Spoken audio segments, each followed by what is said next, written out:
Le comunità energetiche rinnovabili, così come le altre forme di autoproduzione diffusa e collettiva promosse dal decreto Katzer, rappresentano un importante strumento per combattere la crisi climatica, ma anche per promuovere sul territorio, sono leva nel territorio per promuovere sviluppo economico e sociale, attraverso la produzione di energia che non è più centralizzata ma è distribuita. E questo vuol dire un cambiamento radicale, cambia sostanzialmente il modo in cui ci rapportiamo, è una scelta trasformativa nel senso che può favorire nuovi modelli di produzione energetica, ma anche nuovi modelli e comportamenti, pensiamo agli stili di vita, ma anche nuove forme di partecipazione e cittadinanza attiva. L'obiettivo quindi è quello di favorire attraverso le fonti rinnovabili, la promozione di fonti rinnovabili, una maggiore risposta del nostro territorio alla povertà energetica e alle situazioni di criticità per quanto riguarda l'aumento del costo dell'energia.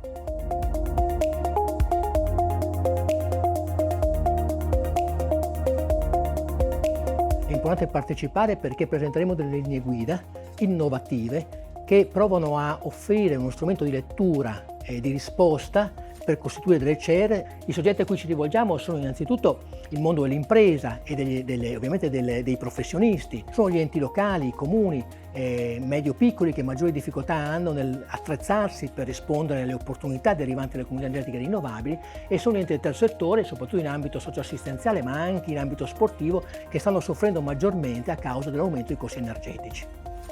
Quindi strumento molto pratico che dà risposte concrete e può consentire ad ognuno sui territori di mettere in campo i loro percorsi per realizzare le comunità energetiche o altre forme di autoproduzione di fonti rinnovabili.